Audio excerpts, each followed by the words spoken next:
Alex, I'm going to guess that shootout here at the end of practice, that you got to be encouraged by what your goaltenders were able to come up with in the shootout.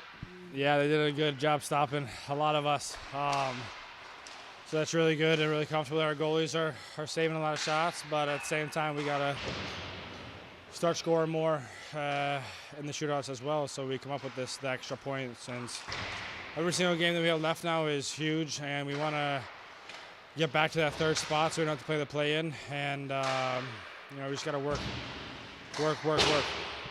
22 games into overtime this year and beyond. 22.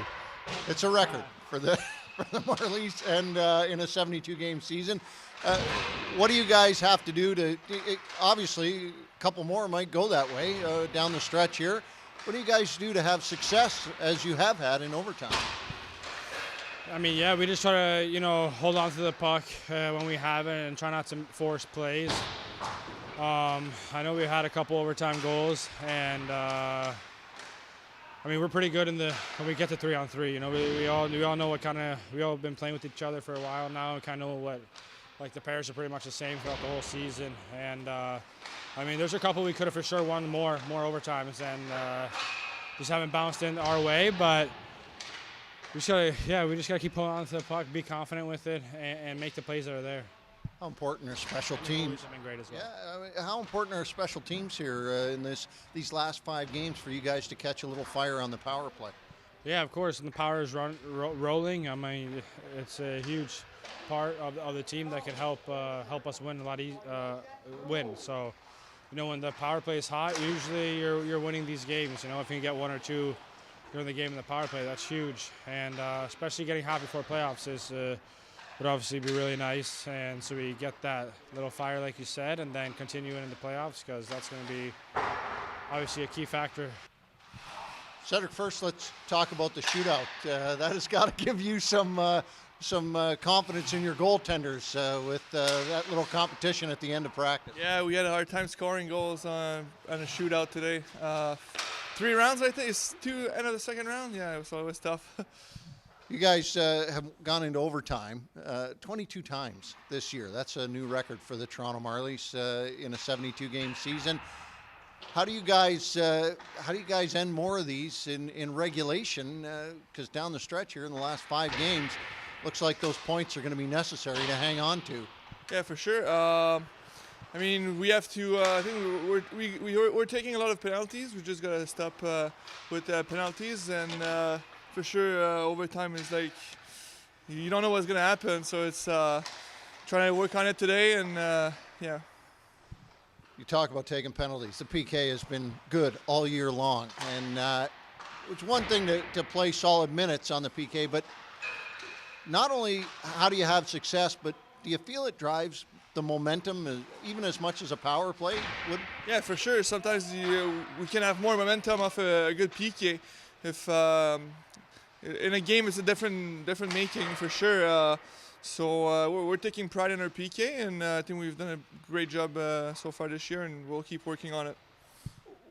Why is it successful? What is it doing? What are you guys doing on the PK that continually has you above 85%? I think Dicker's doing a great job to prepare us before games and during the week, but also to work together as a unit of 4, of face-offs, of recovery. I think we're doing a great job to communicate between us.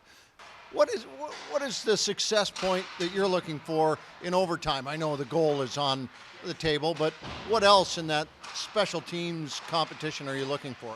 Well, yeah, we worked on it a little bit on just some strategies and some game planning for our 3-on-3 on when to pressure and when to kind of sit back and wait for them to get in the zone. So, we did a really good job of that. And, in order for our guys to, a point really still might matter for that third place or for anything for this point with the five games left. So we had to work on it. And again, it's fun competition for the guys, but we have to make sure that we're ready for any different scenario. And at the end of the day, we want to work on it and give ourselves the best chance to get that extra point. Encouraging that your goaltenders seem to come up big in that competition? Needless to say, I don't think it takes a genius to figure out how many goals we scored the second half of the year, and where our guys are at in that regard. I give them a lot of credit. They defend extremely hard. You wish they would get rewarded more for putting the puck in the net, but we can't ever lose our defensive structure as well. But the goalies have been outstanding. Talking about defensive structure coming into a weekend that seems critical in terms of moving somewhere into third or staying where you are. How important is this, and do the guys see the gravity of this weekend? Well, the most important thing is the consistency of our game hasn't really been there. First and foremost, we have to be really good the last 5 games regardless, because when you get into we haven't been good enough the second half of the year just to flip a switch on and off. So we just have to understand exactly how we need to play. I thought they did a great job of that in practice, and there's been spurts that we've done it the last 20 games, just sometimes not consistent enough because it's hard at this time of the year. Teams are really good, and but I expect our guys to be really good this weekend. They're competitors, they like to win, and we want to make sure that we put our best foot forward, especially against Cleveland.